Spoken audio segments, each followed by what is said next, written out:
ఇందాక మనం పాడుకున్నట్లుగా పరలోక రాజ్యం చేరాలంటే క్రైస్తవుడు పోరాడాల్సిందే. పోరాటం చేయకుండా నేనైనా మీరైనా పరలోక రాజ్యాన్ని పొందుకోలేం. పోరాటం చేయకుండా లోకంలో కొన్ని ఉచితంగా రావచ్చు, కానీ పరలోక రాజ్యం మాత్రం ఉచితంగా రాదు. దేంతో పోరాడాలి? ఎవరితో పోరాడాలి? ఒకవైపు మన సొంత శరీరంతో పోరాడాలి, ఇంకొక వైపు లోకంతో పోరాడాలి, లోకపు మనుషులతో పోరాడాలి. ప్రజల మధ్యలో బ్రతుకుతూ ఉంటాం కదా, ప్రజల మధ్యలో బ్రతికేటప్పుడు వీళ్ళేమనుకుంటారో వాళ్ళేమనుకుంటారో అని సమాజానికి భయపడి కొన్నిసార్లు కాంప్రమైజ్డ్ భక్తి మనం చేస్తూ ఉంటాం. కాంప్రమైజ్ అయిపోయే భక్తి, తద్వారా ఎక్కడో విశ్వాసంలో సన్నగిల్లుతాం. ఏ పిలుపు చొప్పున పిలువబడ్డామో ఆ పరలోక రాజ్యాన్ని మనం కోల్పోయే పరిస్థితి వస్తుంది. సమాజంలో లోకంలో ప్రజల మధ్యలో బ్రతికేటప్పుడు లోకంతో రాజీ పడకుండా రాజీ లేని క్రైస్తవ జీవితం ప్రతి క్రైస్తవుడు జీవించాలి. రాజీ లేని జీవితం జీవించేటప్పుడు తప్పకుండా లోకం నిందిస్తుంది, ఎగతాళిగా మాట్లాడుతుంది, తిరస్కారాలు ఇస్తుంది. ఎన్ని తిరస్కారాలు ఇచ్చినా, ఎన్ని అవమానాలు ఎదురైనా వాటన్నిటిని భరించుకుంటూ మనం ముందుకే సాగిపోవాలి. కానీ వాళ్ళేమనుకుంటారో వీళ్ళేమనుకుంటారోనని రాజీ పడే భక్తి చేయకూడదు. మొర్దెకై రాజీ పడని భక్తి చేశాడు. ఆ ప్రధానమంత్రి వెళ్తూ ఉంటే వంగి వంగి పొర్లి పొర్లి దండాలు పెడుతున్నారు. అందరూ పొర్లి పొర్లి దండాలు పెడుతున్నారు.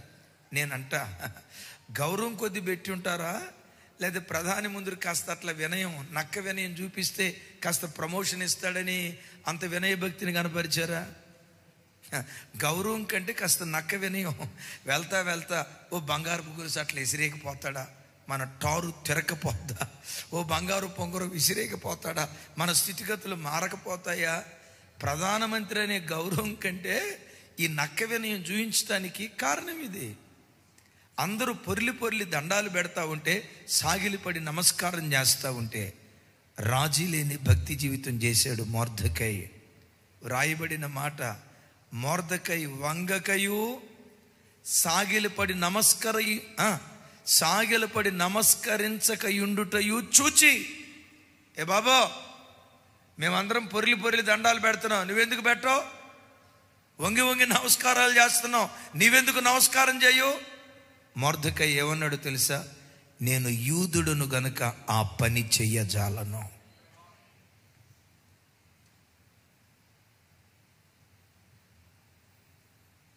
మీ ఉద్యోగ స్థలాల్లో కష్టపడి పనిచేసేవాడికి ప్రమోషన్ వస్తుందా? శంషాగిరి చేసేవాడికి ప్రమోషన్ వస్తుందా? మీకెడ తెలిసింది ఆ సంగతి కదా. ఉద్యోగ స్థలాల్లో కష్టపడి పనిచేసేవాడి కంటే కదా ఈ భారాలు నడుపుతారు కదా. ఏ భారం అమ్మా? అదే అదే అదే రాయబారం నడుపుతారు కదా. ఇక్కడ మాట అక్కడ చెప్పి, అక్కడ మాట ఇక్కడ చెప్పి, ఆ పెద్ద ఆయన దగ్గరికి వెళ్ళి, జిఎం దగ్గరికి వెళ్ళి, సార్ మీరు అమ్మో దేవుడు సార్, మీలాంటి వాడు భూమి మీద లేడు సార్, ప్రపంచంలో చాలామంది మేధావులను చూసే కానీ మీలాంటి ఏదో అనండి, మీలాంటి మేధావు ఇంకెవరు లేరు సార్ అని చాలామంది గ్యాస్ కొడతారు. ఎందుకంటే ఒక ప్రమోషన్ వస్తుందని. నిజ క్రైస్తవుడు ఆ పని చేయలేడు. చెంచాగిరి చేసేవాడికి ప్రమోషన్ మీద ప్రమోషన్ వస్తుంది. దేవుని నమ్ముకొని నమ్మకంగా బ్రతికే క్రైస్తవులకి ప్రమోషన్ రాదు, రాకపోగా కొన్ని సందర్భాల్లో డిమోషన్ వస్తుంది. అలాగని లోకంతో రాజీ పడదామా? అలాగని అందరూ చేసినట్లుగానే మనం కూడా ఆ వ్యక్తి గ్యాస్ కొట్టి ఎలాంటి కార్యక్రమం చేద్దామా? నీవేమనాలో తెలుసా? నేను క్రైస్తవుడును గనుక ఎక్కడ మాట అక్కడ చెప్పి, అక్కడ మాట ఎక్కడ చెప్పి ఇలాంటి భక్తిహీనపు కార్యక్రమం చేయను. నీకు ప్రమోషన్ రాదయ్యా, భూలోకంలో నాకు ప్రమోషన్ రాకపోవచ్చు, పరలోక ప్రభుత్వం ద్వారా తప్పకుండా ఒకానొక దినాన దేవుడు నాకు ప్రమోషన్ ఇస్తాడు. అందరూ ఆ ప్రతిమకు నమస్కారం చేశారు. షడ్రక్, మెషక్, అబేద్నెగోలు రాజీ లేని భక్తి చేశారు. కొంతమంది ఏమన్నారు తెలుసా? పెటామని కొట్టి, ఏమయ్యా మేం భక్తి పరులం కాదా? మేము దేవుణ్ణి నమ్ముకోలేదా? ఏదో అట్లా దండం పెట్టాం వాడి తిరిగి. ఇటు తిరిగి ఏం చేసాం? దేవా నీకు స్తోత్రం, నువ్వు క్షమించడానికి ఏదో చెప్పండి, నువ్వు క్షమించడానికి సిద్ధమైన మనసు కలిగినోడు కదయ్యా.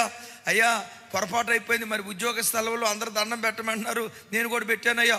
రాజాజ్ఞది, మరి రాజాజ్ఞ ఉల్లంఘిస్తే మేము ఎట్లా బ్రతకగలుగుతాం? అయ్యా ఏదో ప్రాణం మీద తీపి కొరకో లోకంలో బ్రతకాలి కాబట్టి ఏదో వాడు తిరిగి దండం పెట్టామయ్యా, ఇప్పుడు క్షమాపణ అడుగుతున్నాం కదా, మమ్మల్ని క్షమించండి అయ్యా అని రాజీ పడే భక్తి చేయలేదు. విన్నారా? రాజీ పడే భక్తి చేయకుండా, రాజా మేము ఆరాధించే దేవుడు ఆత్మస్వరూపి, ఆకాశం క్రింద భూమికి పైన ఏ ప్రతిమను చేసుకొని మేము ఆరాధించం. మేము సేవించే దేవుడు ఆత్మస్వరూపి. ఒక మనుషుని రూపంలోనో, జంతువు రూపంలోనో, ఆకాశ పక్షి రూపంలోనో, సముద్రంలో సంచరించే జీవరాశుల రూపంలోనో ఏ రూపము చొప్పున మేము చేసుకోకూడదు. ఇది మా దేవుడు మాకు ఇచ్చిన ఆజ్ఞ.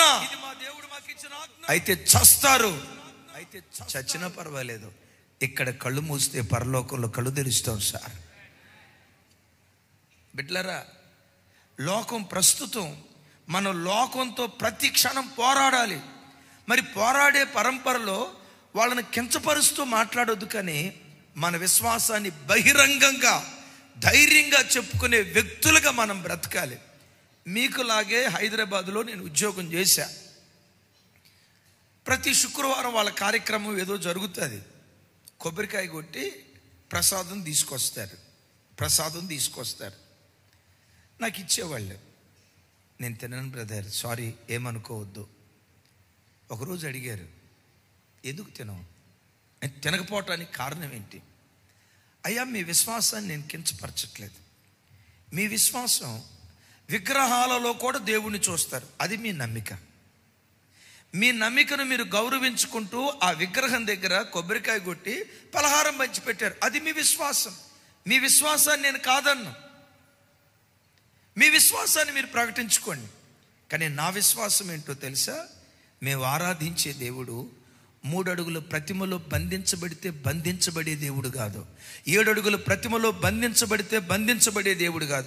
70 అడుగుల ప్రతిమలో బంధించబడే దేవుడు కాదు. మేము ఆరాధించే దేవుడు భూమి ఆకాశాలు పట్టజాలని మహాదేవుడు. మా దేవుడు మాకు ఇచ్చిన ఆజ్ఞయ్య, ఆకాశం క్రింద భూమికి పైన ఏ రూపమును చేసుకొని దాన్ని మీరు పూజించొద్దు, ఏ ఆకారాన్ని చేసుకొని దేవుడు అనొద్దు. ఇది మా దేవుడు మాకు ఇచ్చిన ఆజ్ఞయ్య. ఇప్పుడు మీ పద్ధతి ఉంది, మీరు చేసుకోండి. మా దేవుడు మాకు ఇచ్చిన ఆజ్ఞ ఏంటంటే ఏ రూపమును చేసుకొని మీరు ఆరాధన చేయొద్దని లేఖనాల్లో రాయబడి ఉంది. మీ విశ్వాసాన్ని మీరు కొనసాగించుకుంటున్నట్లుగానే మా విశ్వాసాన్ని మేము కొనసాగించుకోవాలి కదా. తప్ప మా విశ్వాసాన్ని కొనసాగించుకోవటం తప్ప? ఆ పెద్ద మనిషి ఆగాడు, ఆ GM మేనేజర్ రానే వచ్చాడు. మా డిస్కషన్ అంతా విని నా భుజం మీద చేసి, యు ఆర్ రైట్, నీ విశ్వాసం చెప్పావు కదా, నీ విశ్వాసం దేవుని ఆత్మస్వరూపిగా చూస్తావు, బొమ్మల్లో దేవుని చూడవు. నీ విశ్వాసాన్ని నువ్వు కొనసాగించు. నాతో వాదించిన అబ్బాయిని చూసి, నీ విశ్వాసాన్ని నీవెట్లా గౌరవించుకుంటున్నావో ఆ వ్యక్తి కూడా తన విశ్వాసాన్ని గౌరవించుకునే అవకాశం మనం ఇవ్వాలి. ఆమేన్. ఆ దినం నుండి నేను ఉద్యోగం చేసిన 4.5 సంవత్సరాలు ఏనాడు నా దగ్గరికి ప్రసాదం తీసుకురాల. వాదించకూడదు. మనల్ని ఎవరైనా ప్రశ్న అడిగితే సాత్వికంతో, భయంతో వాళ్ళకి సమాధానం చెప్పాలి, కానీ వాళ్ళని కించపరిచే మాటలు మనం మాట్లాడకూడదు. నా మాట అర్థమవుతుందా? అలాగని వాళ్ళు బాధపడతారేమోనని విశ్వాస విషయంలో మొఖవాటం కలిగిన వారిగా బ్రతకకూడదు. ఈ మాట విన్నారా? ఏముండకూడదు? అరే పెద్దగా చెప్పండి సార్. ఏముండకూడదు? క్రైస్తవుడికి తన భక్తిని చాటించుకునే విషయంలో మొఖవాటం ఉండకూడదు. నీ భర్త రక్షించబడలా, బొట్టు పెట్టుకోవడం తప్పని నేను అనను. అది తప్ప ఒప్ప తర్వాత. భర్త రక్షించబడ్డాడు, మీ ఇద్దరికి అంగీకారం అయిపోయింది, తీసేశారు, సంతోషం. అయితే సమాజం ఏమంటుందోనని అక్కడ దాకా నుదుట బొట్టు పెట్టుకొని వచ్చి చర్చికి వచ్చేటప్పుడు ఆ బొట్టు బైబిల్కు పెట్టి చర్చిలోకి వచ్చి ప్రార్థన అంతా అయిపోయిన తర్వాత మరలా బయటికి వెళ్ళటంతో, అమ్మ బొట్టమ్మ ఎక్కడున్నావురా, ఇక్కడే ఉన్నట్టెట్టరో అని చెప్పిన తర్వాత ఆ బొట్టు తీసుకొని నుదుట పెట్టుకొని సమాజానికి భయపడి రాజీ పడే భక్తి చేయకూడదు.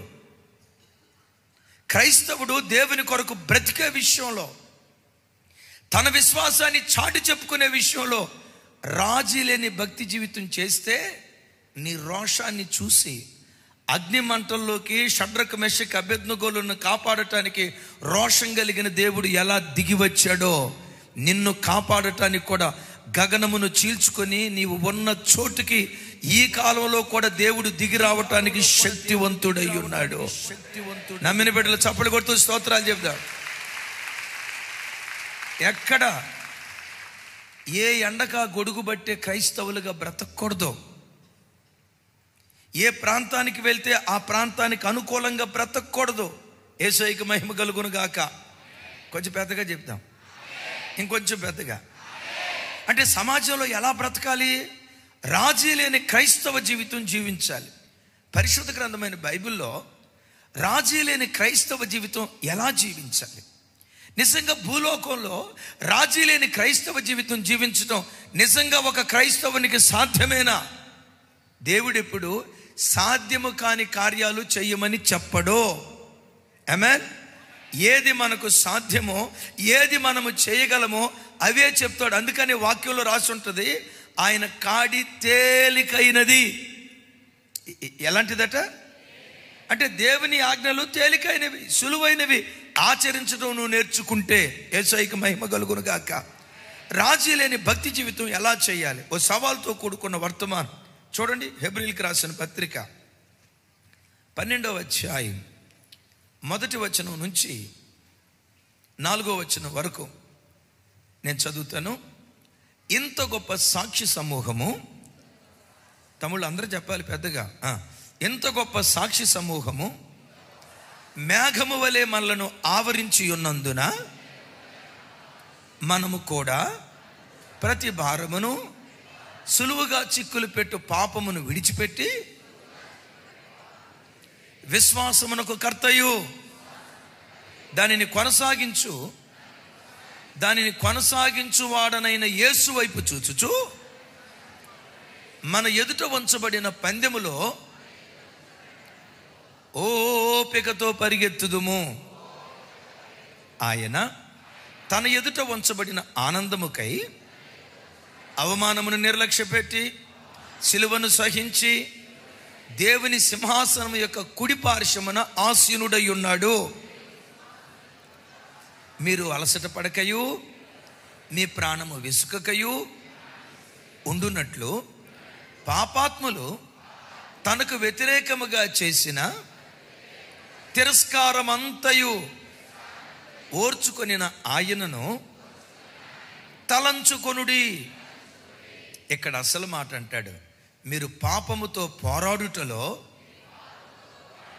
రక్తము కారునంతగా పోరాడుడి. నా వైపు చూడండి. ఏ పదం ఇది? ఏమన్నాడు చివరి మాట? చెప్పాలి. మీరు పాపంతో పోరాడుటలో రక్తము కారునంతగా పోరాడుడి. ఇది ముగింపులో చెప్తాను. ఇదే రాజీ లేని క్రైస్తవ జీవితం అంటే. పాపంతో పోరాడే విషయంలో ఎలా పోరాడాలట? రక్తం కారేంతగా పోరాడాలంటాడు. యేసు ప్రభువారు ఒక స్థలంలో ఇలా మాట్లాడతారు, ఇదిగో నువ్వు పవిత్రంగా బ్రతికే విషయంలో నీ కుడి కన్ను నిన్ను అభ్యంతరపరిస్తే దావీదులాగా ప్రార్థన చేయి. ఏమని? వ్యర్థమైన వాటిని చూడకుండా నా కన్నులు త్రిప్పివేయి అని ప్రార్థన చేయమన్నాడా? కుడి కన్ను అభ్యంతరపరిస్తే కుడి కన్నును పెరికేయమన్నాడా? అట్లా పెరికేసిన వాళ్ళు ఎవరైనా ఉంటే చేతుల పైకి ఎత్తని చూద్దాం. తమ్ముడు తమ్ముడు తమ్ముడు ఎత్తి దించావేంటి? నిజంగా అలాంటి పోరాటమే జరిగి ఉంటే ఇక్కడ 100కు 100 గుడ్డోళ్ళు అయిపోయేవాళ్ళు. అంటే ఆ మాటకున్న అర్థం ఏంటంటే, ఒక వ్యక్తి దేవుని కొరకు బ్రతికే విషయంలో, పరలోక రాజ్య విషయంలో, పవిత్రంగా బ్రతికే విషయంలో రాజీ పడని క్రైస్తవ జీవితం జీవించాలి. పాపంతో పోరాడే విషయంలో ఎలా పోరాడాలట? సరే, అది చెప్పే ముందు పౌలు గారు ఇక్కడ నా వైపు చూడండి. పౌలు గారు ఇక్కడ మాట్లాడుతూ ఇలా అంటాడు, ఎంత గొప్ప సాక్షి సమూహము మేఘము వలె మనలను ఆవరించి ఉన్నందున మనము కూడా ప్రతి భారమును సులువుగా చిక్కులు పెట్టు పాపమును విడిచిపెట్టి విశ్వాసమునకు కర్తయు దానిని కొనసాగించు యేసు వైపు చూచుచు. బిడ్డలారా, రాజీ లేని క్రైస్తవ జీవితం నువ్వు జీవించాలంటే ప్రతి క్షణం యేసు వైపే నువ్వు చూడాలి.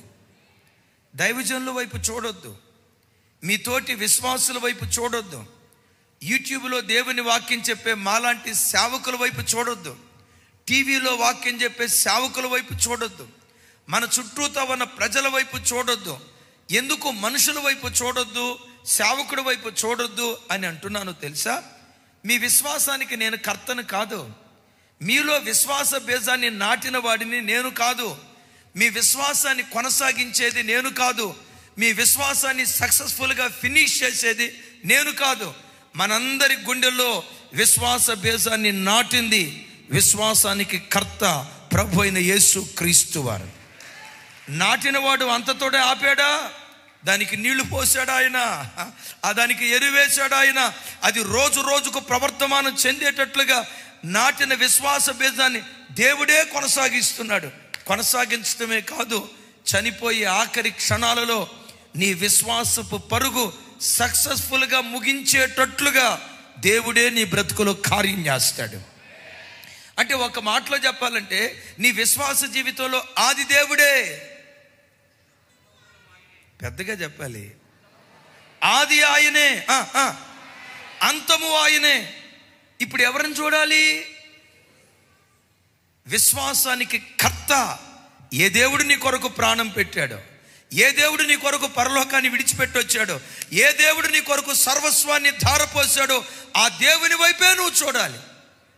ఎందుకు మనుషుల వైపు చూడొద్దు? ఇక్కడ ప్రారంభించబడిన విధానం చూడండి, నాతో కలిసి చెప్పండి. ఎంత గొప్ప సాక్షి సమూహము మేఘము వలె మనలను ఆవరించినందున. ఎంత గొప్ప సాక్షి సమూహం, ఎంత గొప్ప సాక్షి సమూహం. అదే చెప్తారు అనుకున్నా, కాదు. వినండి, విన్నారా? ఎంత గొప్ప సాక్షి సమూహం మనకు తెలియాలంటే 11వ అధ్యాయంలో సాక్షి సమూహాన్ని గురించి చెప్పాడు. ఎవరు మొదలుకొని?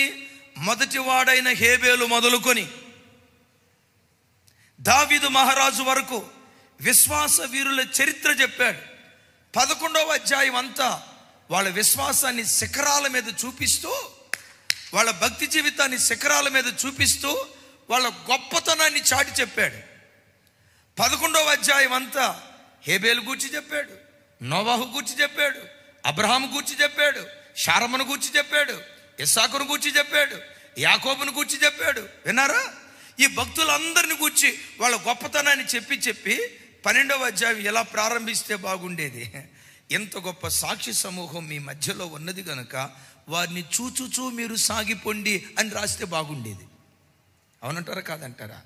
మీరు ఎడ చూస్తున్నారంటే నిజమే నాన్నయ్య, పాపం దేవునికి తెలిసినట్లేదు. కాదు, వాళ్ళల్లో ఆ యాంగిల్లో వాళ్ళ అద్భుతమే వాళ్ళల్లో. కానీ ఒక్కొక్క వ్యక్తి ఒక్కొక్క లోపం కలిగిన వాడు. అబ్రహాం అయ్య ఉన్నాడు. అబ్రహాం అయ్య శారం ఉండగా ఏం చేశాడు ఆయన? హాగరు. శారమ్మ చనిపోయిన తర్వాత ఏం చేశాడు ఆయన? ఇప్పుడు కూర్చున్న వాళ్ళు అబ్రహాం లాగా ఈ విషయంలో నేను బ్రతకాలని ఎవరెవరు కోరుకుంటున్నారు? చేతులు ఎత్తారు. మరి విశ్వాస విషయంలో, దేవుని కొరకు దేశాన్ని విడిచిపెట్టే విషయంలో వాళ్ళు 90% మంచోళ్ళే, కానీ ఎంతో కొంత అసంపూర్ణత ఉంది. ఆకాశం క్రింద భూమికి పైన సంపూర్ణత కలిగిన ఏకైక వ్యక్తి ఆరాధ్య దైవం ప్రభు అయిన యేసు క్రీస్తు వారు. ఆయన ఒక్కడే సంపూర్ణుడు. జలప్రలయంలో కాపాడబడ్డాడు, వాస్తవమే. యథార్థంగా బ్రతికిన వాడు, వాస్తవమే. కానీ ద్రాక్ష తోట పండించి ఆ ద్రాక్ష రసాన్ని ఏం చేశాడు? త్రాగి మత్తుడై దిగంబరయ్యాడు. అఫ్కోర్స్ అప్పుడు ధర్మశాస్త్రం రాలేదు, కాదంటానికి లేదు. దావీదు భక్తి కలిగిన వాడే. బట్ ఒక చిన్న లోపం. దేవుడే అంటాడు కదా, బత్షెబా విషయములో తప్ప, మరి ఏ విషయంలో కూడా దావీదు తప్పు అంటే వీళ్ళు విశ్వాస వీరులే, కానీ ఒక్కొక్క వ్యక్తిలో ఒక్కొక్క లోపం ఉంది. వెతకండి. మహానుభావులని పిలువబడిన వాళ్ళు ఉన్నారు, పుణ్యాత్ములని పిలువబడిన వారు ఉన్నారు, పురుష పొంగవులని పిలువబడిన వాళ్ళు ఉన్నారు. ఈ కోట్ల జనాభాలో సంపూర్ణత కలిగిన ఏకైక వ్యక్తి, లోపము లేని ఏకైక వ్యక్తి, దైవత్వానికి నిలువటద్దంగా నిలవబడిన ఏకైక వ్యక్తి, దేవుడు అని పిలువబడటానికి యోగ్యమైన ఏకైక వ్యక్తి, నాలో పాపమున్నదని మీలో ఎవడైనా స్థాపించగలడని ప్రపంచానికి సవాలు విసిరిన ఏకైక వ్యక్తి, కామ క్రోధ మోహ లోభ మద మాత్సర్యాలు జయించి ఆ జన్మ బ్రహ్మచారిగా బ్రతికిన ఏకైక వ్యక్తి మన ఆరాధ్య దైవం ప్రభు అయిన యేసుక్రీస్తు వారు. ఇప్పుడు ఎవరిని కళ్ళ ముందు పెట్టుకుందాం? ఆ మధ్య ఒక ఆయన అన్నాడు, నాకు యేసు ప్రభు అంటే చాలా ఇష్టం సార్, కానీ క్రైస్తవులు అంటే నాకు అసలు ఇష్టం లేదండి అన్నాడు. ఎందుకయ్యా అంత మాట అన్నావు అన్నా. యేసు ప్రభు అంటే చాలా ఇష్టం సార్, సుగుణాల సంపన్నుడు, ఆయన లాంటి గుణశీలాలు కలిగిన వాడు మేము చదువుతున్న పుస్తకాల్లో కూడా లేడు సార్, ఆయన దైవత్వపు సంపూర్ణత కలిగిన వాడు. యేసు ప్రభు అంటే మాకు ఇష్టమే, కానీ క్రైస్తవులు అంటే మాకు ఇష్టం లేదండి. ఎందుకు అన్నా. ఏం క్రైస్తవులండి? చర్చికి వెళ్తారా, అబద్ధాలు ఆడతారు. చర్చికి వెళ్తారా, బూతు మాటలు మాట్లాడతారు. కొంతమంది చర్చికి వెళ్తారా, బ్రాందీ షాప్కి వెళ్తారు. కొంతమంది చర్చికి వెళ్తారా, తప్పుడు కార్యక్రమాలు చేస్తారు. వాళ్ళని చూస్తే మాకు యేసు ప్రభు దగ్గరికి రావాలనే మనసు రావట్లేదు. నేనంట, నీకు వ్యక్తి కావాలా, దేవుడు కావాలా? చెప్పాలి. నేను అప్పుడు అన్నా, అయ్యా అలాగని క్రైస్తవుల్ని కించపరచడం తప్పు. ఎందుకో తెలుసా? క్రీస్తులాగా బ్రతకాలంటే మంచిదే. వాళ్ళు చర్చికి వచ్చి అబద్ధాలు ఆడతారండి అని అన్నావు. నిన్ను ఒక మాట అడుగుతా, క్రైస్తవుల్లో కొంతమంది అబద్ధాలు ఆడారు, నేను కాదంటలా. మిమ్మల్ని అడుగుతా, మరి మీ జీవితంలో మీరు ఎప్పుడైనా అబద్ధాలు ఆడారా అన్నాను.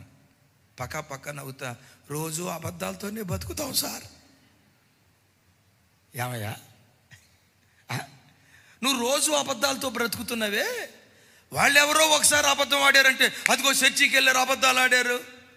నేనంట, ఒక మనుషుడు సివిల్ సర్వెంట్ అవటం తేలికే, ఒక ఐఏఎస్ ఆఫీసర్ అవటం తేలికే, ఒక ఐపీఎస్ ఆఫీసర్ అవటం తేలికే, ఒక ఇంజనీర్ అవటం తేలికే, ఒక డాక్టర్ అవటం తేలికే, ఒక లాయర్ అవటం తేలికే, ఒక ఎంఆర్ఓ అవటం తేలికే, ఒక గెజిటెడ్ ఆఫీసర్ అవటం తేలికే.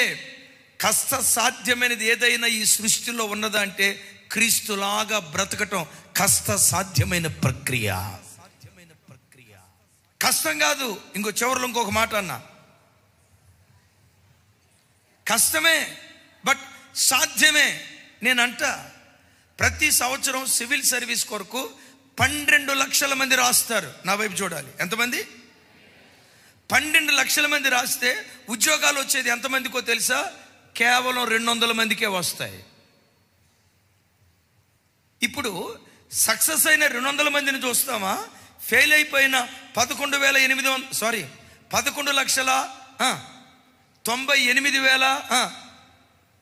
వాళ్ళని చూస్తామా? సక్సెస్ అయిన వ్యక్తిని చూస్తామా? ఫెయిల్ అయిన వ్యక్తిని చూస్తామా?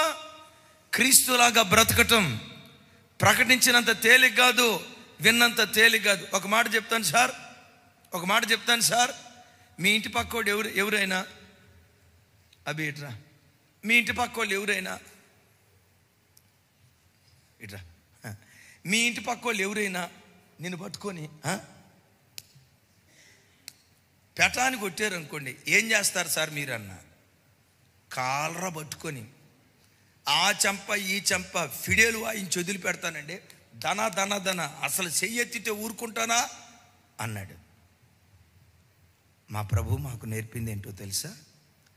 కుడి చెంపతో కొడితే ఎడమ చెంప చూపించాలనే సాత్వికాన్ని ప్రభు నేర్పాడు. కానీ ఆ స్థాయికి ఎదగటం మనుషునికి కష్ట సాధ్యం.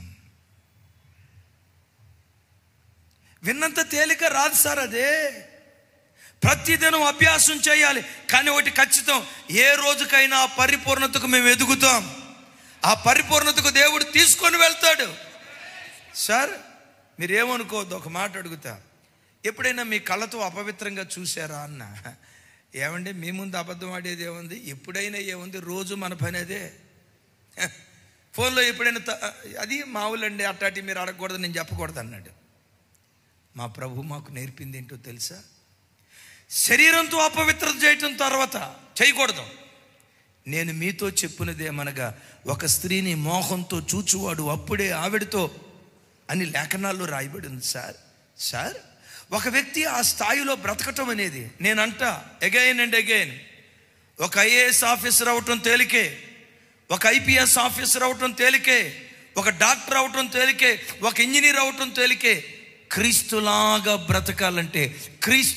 బ్రతకాలంటే నీ చుట్టూతో ఉన్న వ్యక్తులను చూడకుండా ప్రతి క్షణం విశ్వాసానికి కర్త,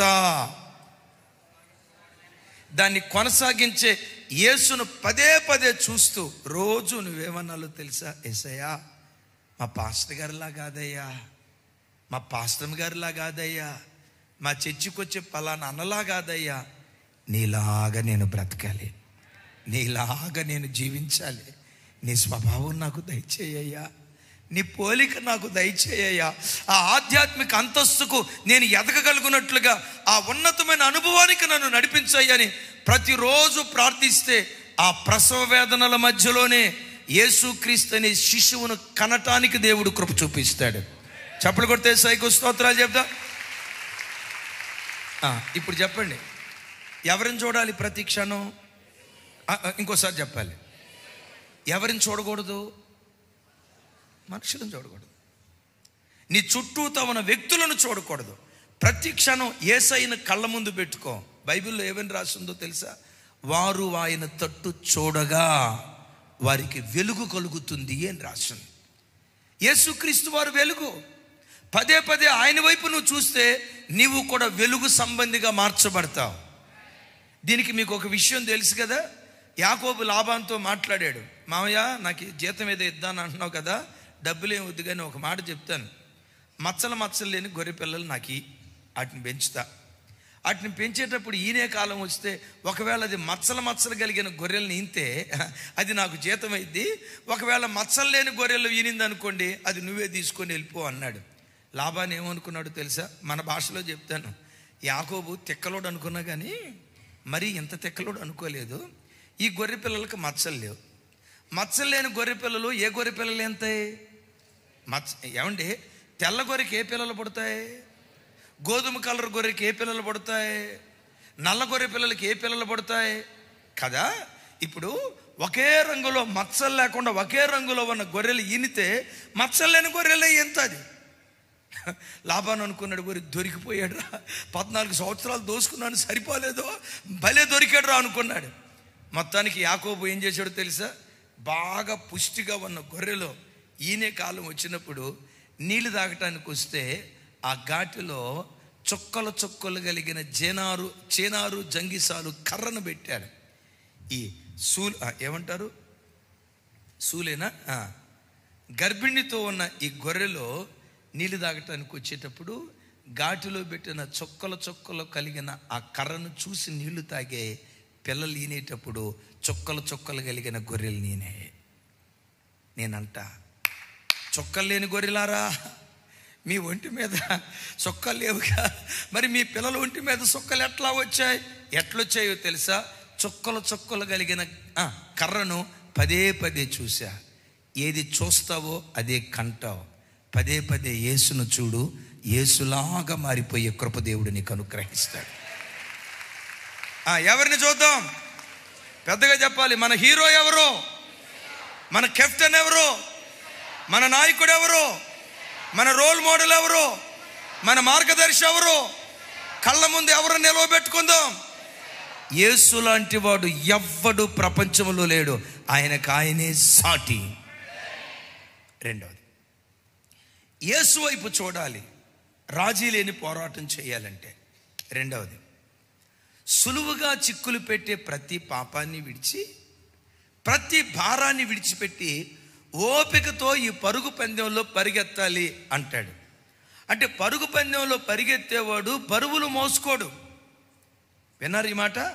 ప్రతి భారమును, సులువుగా చిక్కులు పెట్టే ప్రతి పాపాన్ని విడిచిపెట్టి. వినండి వినండి, పరుగు పందెంలో ఉన్నవాడు, నేను ఒక మాట అడుగుతా. పరుగు పందెంలో ఉన్నవాడు, అదే అథ్లెట్స్ జరుగుతాయి కదా, పోటీలు జరుగుతాయి కదా, ఆ ట్రాక్ మీద నిలబడే ఆ పరుగుల పందెంలో పోటీకి సిద్ధంగా ఉండేటువంటి వ్యక్తులు ఫుల్గా కోటేసి, టై కట్టి, టక్కేసి, షూ వేసి, బూట్ వేసి, ఒక 2-3 కిలోలు బరువు ఒంటి మీద ఉంచుకుంటాడా లేదా? అనకండే, నోరు తెరిచి చెప్పండి. దేంతో ఉంటాడు? అదే నిక్కరు. పాపం బట్టలు లేవనుకుంటా అని అనుకునేరు కాక. చూడండి, లైట్ వెయిట్. ఎందుకో తెలుసా? పరుగు పందెంలో పరిగెత్తేవాడు బరువులు వేసుకోకూడదు. క్రైస్తవ జనమా, నీ జీవితంలో బరువులు మోసుకోకు. నీ జీవితంలో ఈ పిల్లలు ఎట్లా, ఈ కుమార్తె ఎట్లా, ఈ కొడుకు ఎట్లా, ఈ ఆర్థిక సమస్య ఎట్లా, ఈ ఆర్థిక ఇబ్బందులు ఎట్లా, గుండెల్లో బరువును పెట్టుకొని, భారం పెట్టుకొని దేవుని సన్నిధిలో సాగకో. అయ్యా, మరి నా బరువులు నేను మోయకపోతే ఎవరు మోస్తారు అని అంటారా? నీవు ఆరాధించే దేవుడు ప్రతి దినం నీ బరువులు మోసే దేవుడు, నీ భారాన్ని మోసే దేవుడు. వింటున్నారా? కీర్తనకర్త అంటాడు, ప్రతి దినము అనుదినము ఆయన మన భారములు భరించుచున్నాడు, ప్రభు స్తుతించబడును గాక. గుండెల్లో ఏ భారమున్నా, గుండెల్లో ఏ దుఃఖమున్నా, గుండెల్లో ఏ బాధ ఉన్నా, యేసయ్యా నా బాధ నీ పాదాల దగ్గర దించుతున్నానయ్యా, నీ పాద సన్నిధిలో దించుతున్నానయ్యా. నా కొడుకును కూర్చున్న బాధ నా గుండెల్లో ఇది ఉందయ్యా. వాడు ఏదో గొప్ప ప్రయోజకుడు అవుతాడు అనుకుంటే కళ్ళ ముందు ఇట్లా అయిపోతున్నాడయ్యా. అయ్యా, వాడిని కూర్చున్న బాధ నీ పాద సన్నిధిలో పెడుతున్నాను, దేవుని సన్నిధిలో ఏడో. నా కుమార్తె ఏదో గొప్ప ప్రయోజకురాలు అవుతుంది అనుకున్నానయ్యా. ఏంటో నా బిడ్డ వే ఆఫ్ డ్రెస్సింగ్ స్టైల్, నా కుమార్తె ఎక్కడో తేడా కనపడుతుంది అయ్యా. అయ్యా, నా కుమార్తెను డాక్టర్ని చేయకపోయినా, ఇంజనీర్ని చేయకపోయినా, ఒక అయ్య చేతిలో పెట్టే వరకు పవిత్రురాలైన కన్యకగా నా కుమార్తెను కాపాడాలయ్యా. అయ్యా అయ్యా నా కుమార్తెను కాపాడాయని. ఒకవేళ కూతురును కూర్చున్న భారం నీ గుండెల్లో ఉన్నా, తెలుసో తెలియకో జీవితంలో ఏదో సాధిద్దామని చెప్పి అక్కడ అప్పు చేసి, ఇక్కడ అప్పు చేసి ఏదో వ్యాపారాన్ని ప్రారంభించాం. ఓ తెలియని నష్టం నీకు కలిగింది. ఎప్పుడైతే ఈ తెలియని నష్టం కలిగిందో సైతాన్ గాడు వచ్చి అంటాడు, నువ్వు జీవితకాలం కష్టపడినా అప్పు తీర్చలేవు, ఎంత వడ్డీ ఎక్కడ నువ్వు తీరుస్తావు, ఈ బ్రతికే కంటే నువ్వు చచ్చిపో, ఈ జీవితం జీవించే కంటే నువ్వు చచ్చిపో అని సైతాను కొన్నిసార్లు నేను మరణానికి పురికొల్పుతాడు. వెంటనే దేవుని దగ్గర మోకరించు.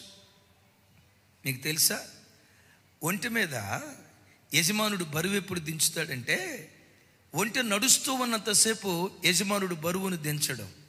ఒంటె ఎప్పుడైతే మోకరిస్తుందో మోకరించిన మరుక్షణమే దాని మెడ మీద ఉన్న బరువును యజమానుడు దించటం ప్రారంభిస్తాడు. నీ పరమ యజమానిగా పిలువబడుతున్న యేసుక్రీస్తు నీ గుండెల్లో ఉన్న బరువును దించాలంటే వెనువెంటనే దేవుని సన్నిధిలో మోకరించాం. ఆమేన్.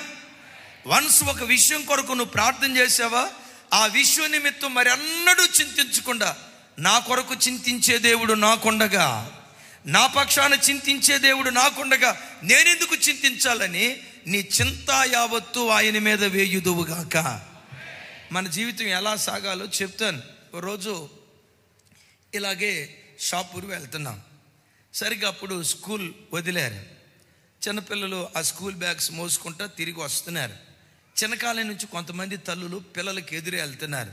ఓ చిన్నపిల్లడు, వాడు ఎల్కేజీయో యూకేజీయో ఏ కేజీయో నాకు తెలియదు, కానీ మొత్తానికి ఎల్కేజీ యూకేజీ తప్పితే ఇంకా అంతకుమించి పెద్ద ఏమి లేదు. నాకు తెలిసి 1వ తరగతి లోపే. ఆ 1వ తరగతి చదివే పిల్లోడు పుస్తకాలు ఉన్నాయి చూసారా, ఎంత ఆడా బ్యాగు మొయ్యలేక పాతకాలపు ముసలోడు వంగిపోయాడు. ఇప్పుడు మేమున్నాం, నాకు తెలిసి 3వ తరగతి దాకా ఒక పలక పలకా పలపం అంతే. 1వ తరగతి 2వ తరగతి ఈ రోజుల్లో చూడండి, వాడికి ఒంట్లో ఊపిరి ఉండదు. 4 సంవత్సరాలు ఏమి రాని పుస్తకాలు అంటే 6 సబ్జెక్టులు అన్నా. ఆహా, ఏమేమి సబ్జెక్టులు? మరి 6 సబ్జెక్టులు అయితే 6 పుస్తకాలు సరిపోతాయి కదా. లేదన్నా, 1 class work notes, 1 homework notes, మరలా రఫ్ నోట్స్ ఒకటి అంట. ఎంతరా నీ వయసు అంటే ఊకేజీ అన్న. ఆ కేజీ అంటానికే వాడికి ఓపిక లేదు. వాడు మోసే పుస్తకాలు ఉన్నాయి చూసారా, అవి మొయ్యలేక ఊగులాడుతూ ఉన్నాడు. మొత్తానికి ఆ బ్యాగ్ తాడి తగిలించుకొని వాడు ఇట్లా నడుచుకుంటా వస్తున్నాడు. అటు నుంచి వాళ్ళ అమ్మ వస్తుంది. వాళ్ళ అమ్మని చూడటంతో ఆడు ముఖం వంద చూసారా 1000 వాట్స్ బల్బ్ వెలిగినట్టు వెలుగుతుంది. ఎప్పుడైతే వాళ్ళ అమ్మని చూసి మమ్మీ అన్నాడో, ఆ తల్లి పరిగెత్తుకుంటా రానే వచ్చింది. వాడి మెడ మీద ఉన్న బ్యాగ్ తీసుకుంది, ఆమె మెడకు తగిలించుకుంది. ఎప్పుడైతే అమ్మకి బ్యాగ్ ఇచ్చాడో ఈడేం చేస్తున్నాడు తెలుసా? డ్యాన్స్ చేస్తున్నాడు. బిడ్డ, ఆ తల్లి కొడుకుని ఎదుర్కోవటానికి ఎలా వచ్చిందో, ఈ పునరుద్ధానపు వేళ నీ తండ్రి కంటే శ్రేష్ఠుడు, నీ తల్లి కంటే శ్రేష్ఠుడు. ఏ భారంతో వచ్చావో నీ ఎదుటికొచ్చి ప్రభు నిలవబడ్డాడు. ఏ కలవరంతో, ఏ కన్నీళ్లతో, ఏ దుఃఖంతో, ఏ మనోవేదనతో ఈరోజు దేవుని సన్నిధికి వచ్చావో, ఆ తల్లి కొడుకు ఎదురుగా వెళ్ళినట్లుగా పరలోకపు తండ్రి నీ ఎదుటికొచ్చి అంటాడు, బిడ్డ నీ భారం నాకు ఇవ్వు, నీ బరువు నాకు ఇవ్వు, నీ గుండెల్లో ఉన్న బాధ నాకు ఇవ్వు. నీ బరువు నేను మోస్తా, నీ చింత నేను మోస్తా. నీ బ్రతుకు కాలమంతా నిశ్చింతగా బ్రతికే జీవితాన్ని వరంగా దేవుడు అనుగ్రహించునుగాక. దేవుడు నీ బరువు మోయాలంటే నీ బరువు ఏం చేయాలి? అది చెప్పాలి. అందుకని అంటాడు, ప్రతి భారాన్ని విడిచిపెట్టి. 2వ మాట ఏమంటాడు తెలుసా? సులువుగా చిక్కులు పెట్టే పాపాన్ని విడిచిపెట్టి. క్రైస్తవుడు పెద్ద పెద్ద పాపాలు చేయడు, సులువుగా చిక్కులు పెట్టే చిన్న చిన్న పాపాలు చేసి చివరికి చేయకూడని దుష్కార్యం చేస్తాడు. అందుకనే పౌలు గారు అంటాడు, నా వైపు చూసి నాతో కలిసి చెప్పండి, సులువుగా చిక్కులు పెట్టే పాపమును విడిచి. ఏ పాపాన్ని? ఇంకోసారి చెప్పాలి, ఏ పాపాన్ని? సులువుగా చిక్కులు పెట్టే పాపం ఎలా ఉంటుందో తెలుసా? చాలా చిన్నగా ఉంటుంది. ఆ తప్పు చేసినప్పుడు ఇది నన్నేం చేస్తుంది, ఇది కామనే కదా అని అనుకుంటాం. ఈ చిన్న పొరపాటు చేయకుండా మనుషులు మనం బ్రతుకుతారా? ఏమని, చిన్నదే కదా, ఇది నన్నేం చేస్తుందని ఆ చిన్న పాపమే చిక్కులు పెట్టి విశ్వాస భ్రష్టుడుగా నిన్ను మారుస్తుంది అన్న సంగతి గ్రహించండి. ఓ మాట అడుగుతా, ఎదురు దెబ్బ తగిలి ఒక మనిషి పడేది, ఎదురు దెబ్బ తగిలి కాలో చెయ్యో ఇరిగేది, ధనమని నేలకెళ్ళి తల తగిలేది, ఎదురు దెబ్బ తగిలేది. ఓ పెద్ద కొండరాయి తగిలి పడతాడా, లేకపోతే చిన్న రాయి తగిలి పడతాడా? ఎందుకు? అది చిన్నది కాబట్టా? ఎందుకో తెలుసా? ఇక్కడ ఎదురుగా పెద్ద కొండ ఉంది. ఆ కొండకు ఎదురుగా ఎవరైనా వెళ్ళగలుగుతారా? అక్కడ కొండ ఉంది, అమ్మో కొండ ఉంది అక్కడ, వద్దు అని వెంటనే డైవర్షన్ తీసుకుంటాడు. పెద్ద పాపం క్రైస్తవుడు వెంటనే చెయ్యడు. అమ్మో అక్కడ కొండ ఉంది, ఆ కొండ దగ్గరికి వెళ్తే నేను ఢీకొంటా అని చెప్పి భయపడి ప్రక్కకి వెళ్ళిపోతాడు. మనిషిని పడగొట్టేది ఏంటో తెలుసా? చిన్న చిన్న రాళ్ళు ఉంటాయే తమ్ముడు, చిన్న చిన్న రాళ్ళు ఉంటాయి. ఆ చిన్న రాళ్ళు ఎదురు రాళ్ళుగా మారి దెబ్బ కొట్టి దబేలుమని పడి అవయవాలు విరుగుతాయి. సైతాను గాడు కూడా నిన్ను, ప్రతి క్రైస్తవుని ఎలా పడగొడతాడో తెలుసా? గమనించండి. నీతో అంటాడు, నువ్వు దేవుని బిడ్డవే, సినిమాలు చూడకూడదు, తప్పు అంటాడు సైతాన్. సినిమాలు చూడకూడదు, వద్దు, జబర్దస్త్ నైజా అంతా వద్దు, నువ్వు నీతిగా బ్రతకాలా, అంతవరకు బాగానే ఉంటుంది. ఫోన్ తీసేటప్పుడు అప్పుడప్పుడు వాట్సాప్ స్టేటస్లో నిమిషం బిట్లు ఉంటాయే, ఫన్నీ కామెంట్స్ ఉంటాయే, చిన్న చిన్న డైలాగులు ఉంటాయే అంటాడు. అదేగా ఏమైంది చూడు, చిన్నదేగా, తప్పే ఉంది, చిన్నదేగా, నువ్వు మొత్తం చూస్తున్నావా? చూడలేదుగా, చిన్నదేగా, ఏం కాదు చూడు అని ముందు నీకు చిన్నది చూపిస్తాడు, ఆ తర్వాత సొక్కలు చూపిస్తాడు. సులువుగా చిక్కులు పెట్టే పాపం. 3 పిల్లల తల్లి ఆత్మహత్య చేసుకొని చచ్చిపోయింది. ఎందుకు ఆత్మహత్య చేసుకొని చచ్చిపోయిందిరా బాబు అని అంటే, ఆ భర్త కువైట్లో ఉద్యోగం చేస్తాడు. కుటుంబాన్ని పోషించడానికి, కుటుంబ భారాన్ని భుజాల మీద వేసుకొని కుటుంబాన్ని పోషించడానికి కువైట్ వెళ్ళాడు. కువైట్ వెళ్ళి సంవత్సరానికి ఒకసారి 2 సంవత్సరాలకు ఒకసారి వస్తాడు. తను సంపాదించిన డబ్బు భార్యకు పిల్లల పేరవేసి వాళ్ళ సుఖాన్ని అనుభవించేటట్లుగా తాను శ్రమ పడుతూ ఉన్నాడు. ఇంట్లో ఉన్న భార్య, ఆమె కూడా మంచిగానే ఉండేదట. ఒకరోజు మిస్డ్ కాల్ వచ్చిందట. ఏంటి మిస్డ్ కాలు అని చెప్పి రీడైల్ చేసిందట. అటువైపు నుంచి ఎవడో మాట్లాడాడట. ఏమండి బాగున్నారా, ఏమండి ఎట్లా ఉన్నారు, తీయని స్వరంతో మాట్లాడాడట. ఏమండి మీరు ఎవరో పరపురుషులాగా ఉన్నారు, నేను మీతో మాట్లాడినని ఫోన్ కట్ చేయకపోతే, ఏముందండి 2 మాటలే కదా, ఏంటో నాకు నిద్ర పట్టక మీకు ఫోన్ చేశాను. ఏమండి మీ ఫేస్బుక్లో మీ ప్రొఫైల్ పిక్చర్ చూశాను సార్, ప్రొఫైల్ పిక్చర్ చూశానండి, మీరు ఎంత అందంగా ఉన్నారో తెలుసా, ఐశ్వర్య కూడా మీ చెల్లెలే, అబ్బో మీ జుట్టు వాలు జడ తోలు బెల్టు, మీ జుట్టు ఎంత ఉందంటే, అబ్బా ఎంత అందంగా ఉన్నారంటే అని చెప్తా ఉంటే ఈ అమ్మాయి అనుకుందంటే, మాటలే ఏముందలే, మాటలే కదా ఏముందలే. అరే నా భర్త లేని టైంలో పరపురుషుడితో మాట్లాడాల్సిన అవసరం ఏంటి? వాడెవడో నా అందాన్ని పొగడటం ఏంటి, వాడెవడో నా జుట్టును పొగడటం ఏంటి, అయినా పరపురుషుడితో ఈ సంభాషణ ఏంటి అని అనుకోవాలా. ఎందుకు అనుకోలేదు తెలుసా? ఈ చిన్నది నన్నేం చేస్తుంది. అయ్యా ఉద్యోగ స్థలంలో కూడా సులువు, నా వైపు చూడండి, ఉద్యోగ స్థలంలో కూడా సులువుగా చిక్కులు పెట్టే చిన్న చిన్న పాపాలే నీకు ఉరిగా మారుతాయి. జాగ్రత్త. నీ ఆఫీసులో, నీ ఇంటి పక్క, నీ ఉద్యోగ స్థలంలో చిన్న చిన్న పొరపాట్లే భారీ మూల్యం చెల్లించే ప్రమాదం వస్తుంది. జాగ్రత్త. వినారా ఈ మాట? సరే పదే పదే ఫోన్ చేస్తూ ఉండేవాడట. ఏమండి మీ గొంతు చాలా బాగుందండి, మీరు భలే అందంగా ఉన్నారండి. దరిద్రం, ఇంత అందంగా ఉన్న మిమ్మల్ని ఎట్లా వెళ్ళి అని నోటుకొచ్చినట్టు వాడు కొంచెం సైడ్ ట్రాక్కి తీసుకెళ్ళాడు. మాట్లాడి మాట్లాడి చివరికి వాడికి బానిస అయిపోయింది. 3 పిల్లల్ని విడిచిపెట్టి వెళ్ళిపోయింది. 3 పిల్లల్ని విడిచిపెట్టి వెళ్ళిపోయిన తర్వాత కువైట్లో ఉన్న భర్తకు తెలిసింది. ఆవురావురమంటూ ఏడ్చుకుంటూ వచ్చాడు. సోషల్ మీడియాలో నీకు దండం పెడతా, ఎక్కడున్నారా నా భార్యగా నేను చేర్చుకుంటా, ఒకవేళ నా భార్యగా ఉండటం నీకు ఇష్టం లేకపోయినా ఈ పిల్లలకు తల్లిగా నువ్వు ఉండు, ఈ పిల్లలకు తల్లిగా ఉండు. పిల్లల ముఖం చూసైనా రాలా. సంవత్సరం పాటు వాడు ఆశలు తీర్చుకున్నాడు. అవతలోడు సంవత్సరం పాటు వాడు ఆశలు తీర్చుకొని ఆ చివరికి ఈ అమ్మాయి తీసుకొచ్చిన బంగారం, డబ్బు ఇవంతా దోచుకొని వెళ్ళిపోయాడు.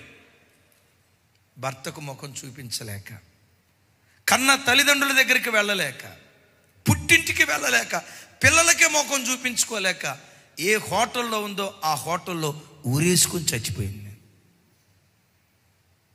3 పిల్లలు అనాథలు అయిపోయారు. మీ తల్లి ఇలా చేసిందట, ఇలా చేసిందట అని బ్రతుకు కాలం అంతా, ఆ తల్లి ఏమో క్షణంలో చచ్చిపోయింది.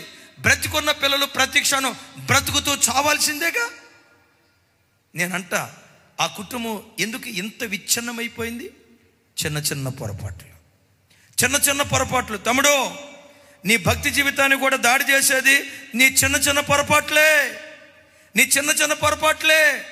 కాలేజీకి వెళ్ళినప్పుడు ఆ అబ్బాయి నన్ను చూసి నవ్వాడు. మాట్లాడితే ఏముంది, అబ్బాయి నాకు మెసేజ్ పంపించి మాట్లాడితే ఏముంది. గమనించండి, నీ తల్లి చెప్తుంది, ఏమ్మా ఏంటట్ట జుట్టు పెట్టుకున్నావు, కాలేజీకి వెళ్ళేటప్పుడు ఈ ఫ్యాషన్లు ఎందుకు? ఆ అనుభవం కలిగిన తల్లి చెప్పిద్ది. శరీర సౌష్ఠవం కనపడేటట్లుగా అలాంటి బట్టలు ఎందుకు? అనుభవం కలిగిన తల్లి చెప్పిద్ది. అనుభవం కలిగిన తల్లి నీకు ఏదన్నా చెప్తే నీకెట్లా ఉంటుందో తెలుసా? మా అమ్మ రాక్షసి. ఎవరు? నీకు ఫీజులు కట్టే అమ్మ రాక్షసా? నవమాసాలు మోసి కని పెంచి పెద్ద చేసిన తల్లి రాక్షసా? ఎండకు ఎండి వానకు తడిచి కష్టపడి చదివిస్తున్న తండ్రి నీకు రాక్షసా? ప్రొద్దునే నా బిడ్డకు టిఫిన్ చేసి పెట్టాలి, మధ్యాహ్నం క్యారేజీ కట్టాలి, సాయంత్రం వచ్చేలోపు ఏదో ఒకటి స్నాక్స్ తయారు చేసి పెట్టాలి, రాత్రిపూట రుచికరమైన భోజనం. నా పిల్లలని 24 గంటలు నీ కొరకు తహతహలాడే ఆ పిచ్చి తల్లి నీకు రాక్షస. నా పిల్లలని 24 గంటల పిల్లలనే తపనతో బ్రతికే ఆ ప్రేమతత్వం కలిగిన తల్లి నీకు రాక్షసిలా కనపడిందా? చివరికి ఏం జరిగిందో తెలుసా? సులువుగా చిక్కులు పెట్టే చిన్న చిన్న పాపాలే మనుషుల జీవితాన్ని నాశనం చేస్తున్నాయి. తమ్ముడు, చిన్నవని ఏవనుకుంటున్నావో ఆ చిన్న వాటిని విడిచి యేసు వైపు నువ్వు సాగిపోయే వ్యక్తిగా దేవుని సన్నిధిలో బ్రతుకుదువుగాక. పెద్దగా చెప్తాం ఆమేన్. మీరు ఎరుగుదురు కదా ఒక మాట, చిన్న నిప్పు పెద్ద అడవిని తగలబెట్టిందట. ఏది అని చెప్పాలి? చిన్న బలహీనతలు అంటావే, చిన్న బలహీనతలు అంటావే, ఆ చిన్న బలహీనతలే నీ ఆత్మీయ కట్టడిని కుప్పలాగా కూలుస్తాయి. ఈ వాక్యం వింటుండగా ఏ బలహీనతతో వచ్చావో, ఏ చిన్న పొరపాట్లతో వచ్చావో, ఏ చిన్న అవిధేయతలు నిన్ను ఆవరించి ఉన్నాయో, ఈ వాక్యం వింటుండగా వాటిని విడిచిపెట్టి ఏ స్థాయికి రావాలో తెలుసా? ఒక పరపురుషుని కూర్చున్న తప్పుడు ఆలోచన కూడా నీ మనసులోకి రాకూడదు. ఆ అబ్బాయి బాగున్నాడే, ఆ ఆలోచన కూడా నీ మనసులోకి రాకూడదు. ఈ అమ్మాయి బాగుందే, ఆ ఆలోచన కూడా, ఆ చిన్నదే రేపు విషవృక్షంగా మారిపోయే ప్రమాదం ఉంటుంది. దేవుడు అలా పవిత్రంగా కాపాడుకునే ధన్యకరమైన జీవితం మనందరికీ దయచేయునుగాక. సరే, ఈ భక్తి మార్గంలో మనం సాగిపోయేటప్పుడు నంబర్ 1 యేసు వైపు చూచుచు, నంబర్ 2 భారాన్ని, సులువుగా చిక్కులు పెట్టే ప్రతి పాపాన్ని విడిచిపెట్టి. ఈ ప్రయాణంలో ప్రతి క్షణం మనం ప్రయాణమై వెళ్ళేటప్పుడు ఈ ప్రయాణం సాధారణమైనది కాదు. అవమానాలు వస్తాయి, నిందలు వస్తాయి, తిరస్కారాలు వస్తాయి, అవహేళనగా మాట్లాడే వ్యక్తులు మన చుట్టూతో ఉంటారు. మీరు ఎవరి జోలి పోరు, కానీ మిమ్మల్ని చూసి అంటారు, దాని ముఖం చూడు, మొనమోపి దాని ముఖం ఉన్నట్టుంది, దాని బుట్టు లేదు, చూడు మొగుడు బతికున్నప్పుడే చంపేసింది, తెల్లసెర కట్టుకొని వెళ్తుంది, చూడు దాని ముఖం ఎట్లా ఉందో. ఇలాంటి దారుణమైన మాటలు ప్రజలు అంటారు. ఇప్పుడు ఈ మాటలు ప్రజలు అన్నప్పుడు మనం దేవుని దగ్గరికి వెళ్ళి ఏడుస్తా, యేసయ్యా వాళ్ళు నన్ను అట్లా అన్నారు, వీళ్ళు నన్ను ఇట్లా అన్నారు, ఈ మాటలన్నీ విని నువ్వు ఎట్లా మౌనంగా ఉంటున్నావయ్యా, యేసయ్యా ఇట్లా అయిపోయిందయ్యా నువ్వు ఏడిస్తే, యేసయ్య చూసి నిన్ను తలదూతా, ఏం బాధపడక బిడ్డ అనే ఓదార్చే తర్వాత, ఓదారుస్తాడు, ఇది వేరే సంగతే. ఆయన ఏమంటాడు తెలుసా? మరి పిచ్చోడా,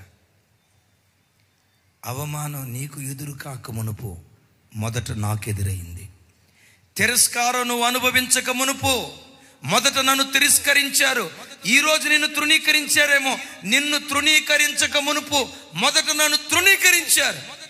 మరి ఇంతకేమంటావయ్యా? నా దారిలో నువ్వు కూడా నడుస్తున్నావని ఈ దారిని బట్టి అతిశయించు, ఈ దారిని బట్టి సంతోషించు. అదే మాట అంటాడు 12వ అధ్యాయం చూడండి 3వ వచనం.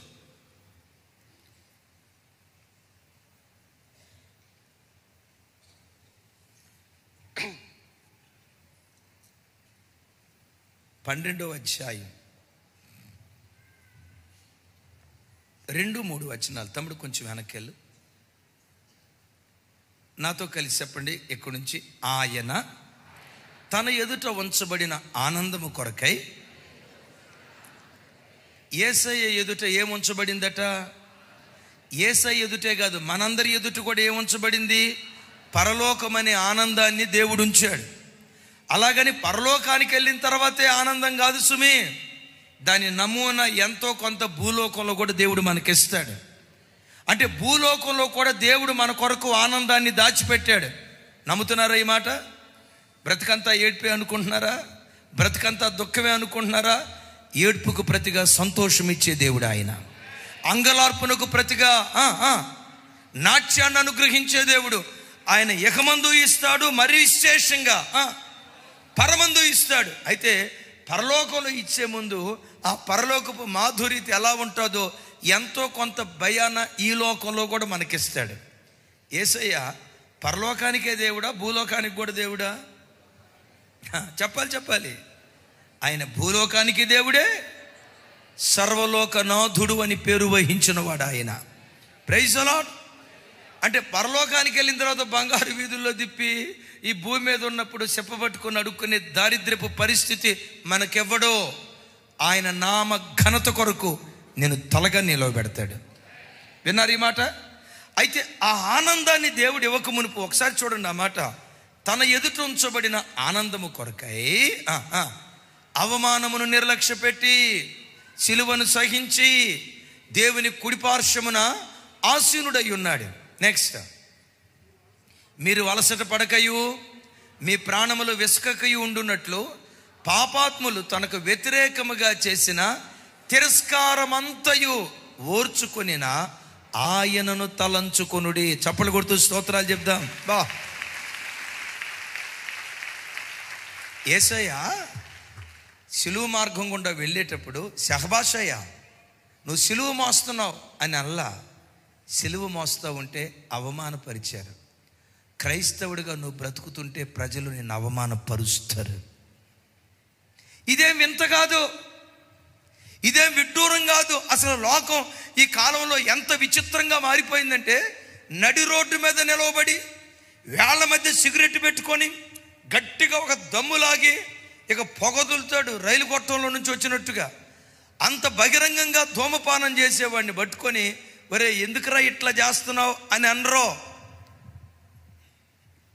స్థలం చెప్పలేను, నేను విన్న మాట.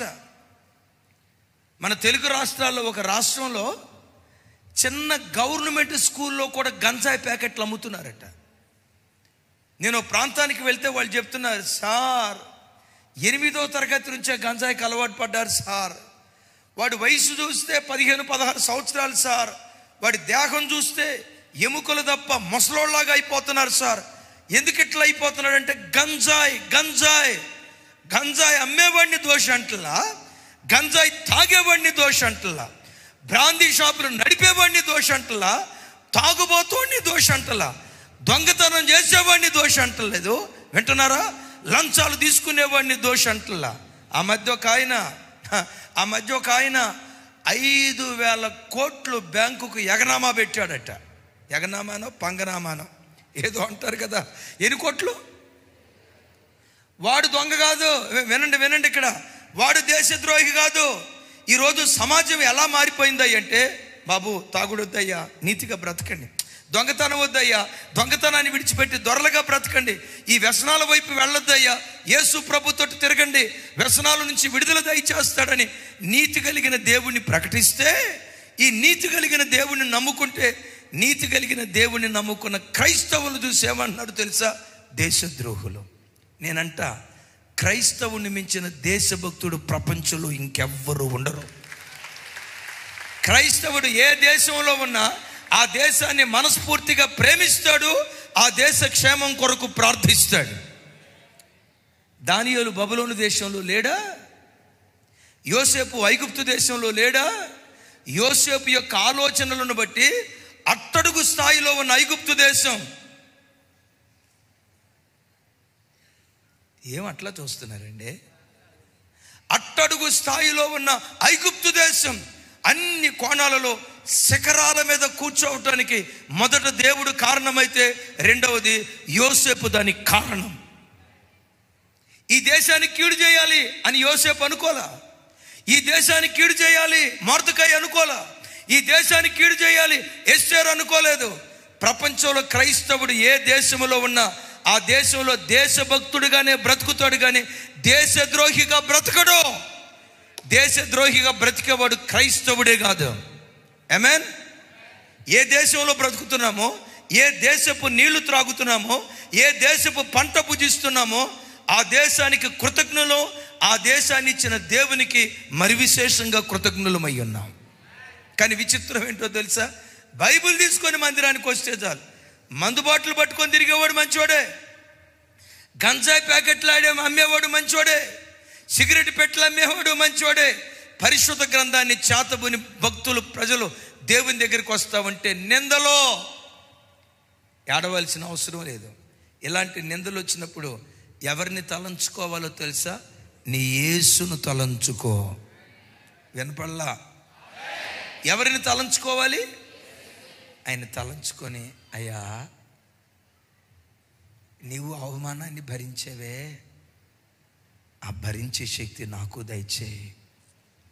తిరస్కారాన్ని నువ్వు భరించేవే, భరించే శక్తి నాకు దయచేయి. ఎగతాళిని భరించేవే, దాన్ని భరించే శక్తి నాకు దయచేయని నువ్వు దేవుని సన్నిధిలో ప్రార్థిస్తే మొదట బాధ భరించడానికి శక్తిని ఇస్తాడు. ఆ తర్వాత బాధ నుండి విడుదల కూడా దేవుడు దయచేస్తాడు. చప్పలు కొడుతూ స్తోత్రాలు చెప్దాం. కొంచెం గట్టిగా హల్లెలూయా. కొంచెం గట్టిగా హల్లెలూయా. ఇప్పుడు చెప్పండి, ఎవరిని తలంచుకోవాలి? ఆ మధ్య ఒకసారి చెప్పాను, యూట్యూబ్లో కూడా ఆ షార్ట్ చాలా వైరల్ అయిపోయింది. ఆ సైనికుడు యుద్ధంలో గాయపడ్డాడు, కాళ్ళల్లో బుల్లెట్లు దిగాయి. ఇమీడియట్గా ఆపరేషన్ చేయకపోతే చచ్చిపోతాడు. అలాగని డాక్టర్లు వచ్చి మత్తు ఇంజెక్షన్ చేసి ఇదంతా చేసి అంత టైం లేదు. ఆ మత్తు ఇంజెక్షన్లు అప్పుడు అందుబాటులో లేవు అక్కడ. ఇప్పుడు ఇమీడియట్గా ఆపరేషన్ చేయాలి. మత్తు ఇంజెక్షన్ ఇవ్వకుండా ఆపరేషన్ చేస్తే ఆ కేకలు భరించలేక, నొప్పి భరించలేక బతుకున్న మనిషి చచ్చిపోతాడు. ఏం చేయాలా?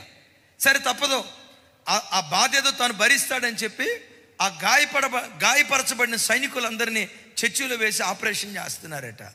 ఓ భక్తి కలిగిన క్రైస్తవుడికి ఆపరేషన్ చేస్తున్నారు. ఆపరేషన్ చేస్తున్నంతసేపు పిన్ డ్రాప్ సైలెన్స్. మత్తిస్తే ఏమీ తెలియనట్లుగా ఎట్లా మౌనంగా ఉంటారో, మత్తిస్తే ఏం జరుగుతుందో తెలియకుండా నిశ్శబ్దంగా ఎలా ఉంటారో, ఈ భక్తి కలిగిన క్రైస్తవ సైనికుడు కూడా మౌనంగా ఉన్నాడట. డాక్టర్లకు అర్థం కాల, అరే ఇంత భయంకరమైన ఆపరేషన్ జరుగుతూ ఉంటే ఎలా సైలెంట్గా ఉన్నాడు, ఎట్లా భరించగలిగాడు? ఆపరేషన్ అంతా పూర్తయిన తర్వాత అందరూ కేకలేశారు, కానీ నువ్వు ఒక్కడివే నిశ్శబ్దంగా ఉన్నావయ్యా. ఎలా నువ్వు నిశ్శబ్దంగా ఉండగలిగావు? నువ్వు ఇంత బాధను భరించడానికి ఎలా, ఈ బాధను ఎలా నువ్వు భరించగలిగావు? అప్పుడు అన్నాడట, సార్ చర్చి ఫుల్ ఫీట్ దగ్గర సిలువ ఉందే, ఆ సిలువ వైపు చూస్తూ నా యేసు క్రీస్తు నేను తలంచుకున్నాను. నా యేసయ్య తల మీద మొండ్ల కిరీటం పెట్టారు కదా, భరించాడే. వీపు నాగటి సాళ్ళగా దున్నబడినట్లుగా 39 కొరడా దెబ్బలతో దున్నేరే, భరించాడే. చేతుల్లో మేకులు, కాళ్ళల్లో మేకులు. నా ప్రభు ఇంత బాధ భరించాడే. ఆయన అనుభవించిన బాధ ఎదుట నా బాధ ఏ పాటిదని ప్రభువును తలంచుకున్నాను. శ్రమగా నాకు తోచలేదు. చప్పలు కొడుతూ స్తోత్రాలు చెప్దాం. ఎవరైనా నిందలో ఎగతాళి కార్యక్రమాలు చేసేటప్పుడు ప్రభువును పదే గుర్తుకు తెచ్చుకొని ఆయనను జ్ఞాపకం చేసుకుంటూ మనం సాగిపోతే ఎన్ని శ్రమలు బ్రతుకులో ఎదురైనా శ్రమల్లో కూడా స్థిరుడుగా బ్రతకటానికి దేవుడు కృప చూపిస్తాడు. నేనంట, ప్రభు భరించిన బాధలు ఎదుట మన బాధలు ఆఫ్టర్ ఆల్, యోబు అనుభవించిన శ్రమల ఎదుట మన శ్రమలు ఎన్నదగినవి కాదు. ఈ చిన్నపాటి శ్రమలకు మనం కదిలిపోకుండా శ్రమల బాటలో వెళ్ళేటప్పుడు, అవమానాల బాటలో వెళ్ళేటప్పుడు, తిరస్కారాల బాటలో వెళ్ళేటప్పుడు ఎవరిని తలంచుకుందాం? కొంచెం గట్టిగా అని చెప్పి లాస్ట్, మీ డెస్టినేషన్ పరలోకం. ఏ రోజుకైనా మీరు పరలోకం చేరాలి. ఇవన్నీ చక్కగానే జరిగించారు. ఆఖరి విషయం ఏంటో తెలుసా? పాపముతో పోరాడుటలో రక్తము కారునంతగా పాపంతో రాజీ లేని జీవితం మీరు జీవించాలి. వినారు ఈ మాట? దైవజన్మ, శరీరంలో పాపం ఎలాంటిదో చెప్తాను. దైవజనులు రాజశేఖరయ్య గారు మనుషుని శరీరంలో ఉన్న పాపాన్ని ఇలా పోల్చారు. అవి తల వెంట్రుకల వంటివి, అవి గోళ్ళ వంటివి. మనిషి బ్రతికున్నంత కాలం తల వెంట్రుకలు పెరుగుతూనే ఉంటాయి, అవునా?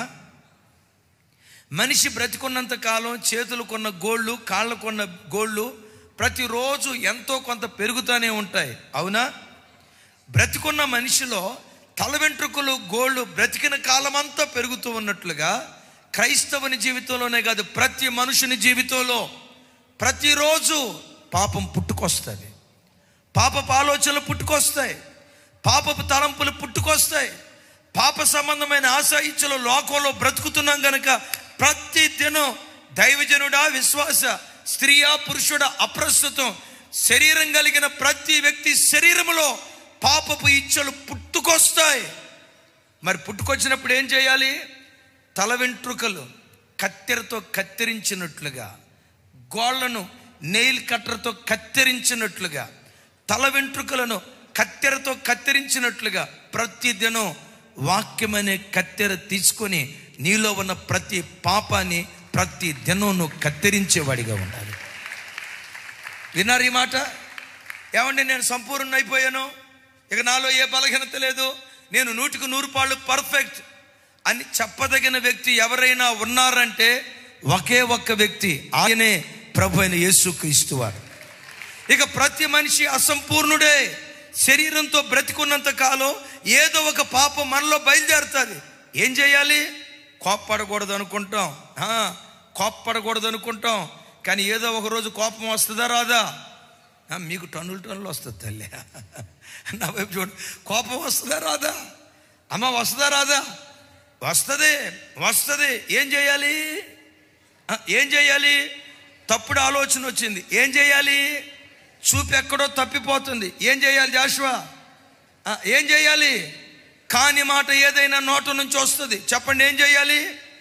ఎప్పటికప్పుడు తల వెంట్రుకలు తరచుగా కత్తిరించుకుంటున్నట్లు, గోళ్లను తరచుగా కత్తిరిస్తున్నట్లు, తరచుగా కాదు ప్రతి దినం నీ శరీరాన్ని నలగొట్టుకోవాలి. శరీరాన్ని నలగొట్టుకున్నవాడే పాపంతో పోరాడే విషయంలో రక్తము కారునంతగా పోరాడేవాడు. దీనికి వచ్చే పౌలు వారు కొరింథీ పత్రికలో మాట్లాడుతూ ఇలా అంటాడు. కొరింథీయులకు రాసిన మొదటి పత్రిక 9వ అధ్యాయం 27వ వచనం చూడండి.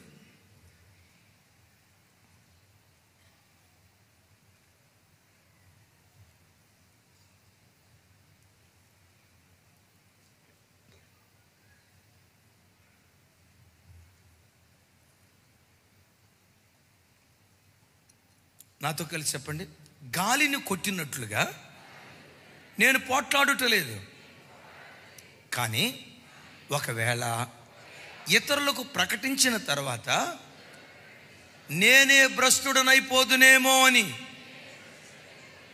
పెద్దగా చెప్పాలి, నేనే భ్రష్టుడనైపోదునేమో అని నా శరీరమును నలగగొట్టి దానిని లోపరుచుకొనుచున్నాను. ఒకసారి నా వైపు చూడండి. ఏం చేసుకున్నాడట? తన శరీరాన్ని ఏం చేసుకున్నాడట? కంటిని ఏం చేసుకున్నాడట? నాలుగుని ఏం చేసుకున్నాడట? నోటిని ఏం చేసుకున్నాడట? శరీర అవయవాళ్ళని ఏం చేసుకున్నాడట? లోపరుచుకున్నాడట. నేనంట, పౌలా నీ శరీరం ఎట్లా లోబడిందయ్యా? దాని ముందేమంటాడు తెలుసా? దానిని నలగొట్టా.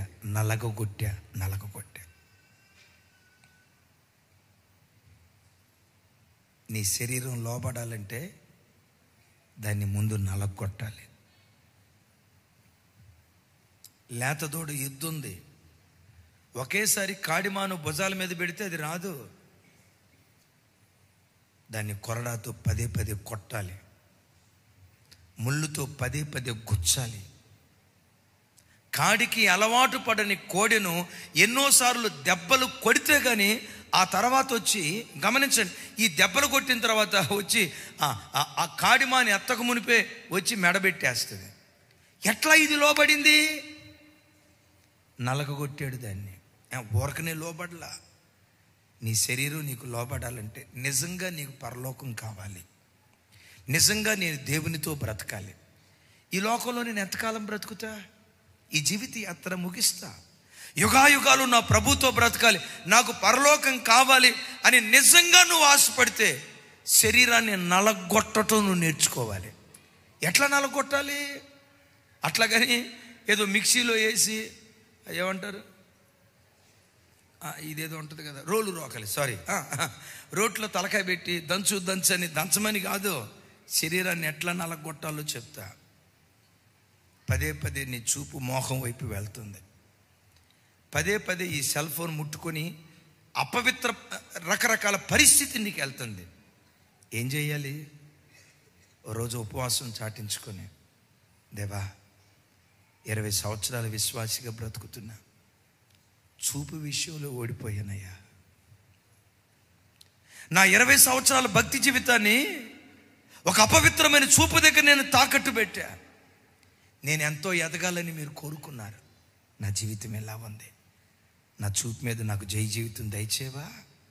నా చూపు మీద జై జీవితం దయచేయవని ఉపవాసముతో నీ శరీరాన్ని నువ్వు నలగొట్టుకునే వ్యక్తిగా ఉండాలి.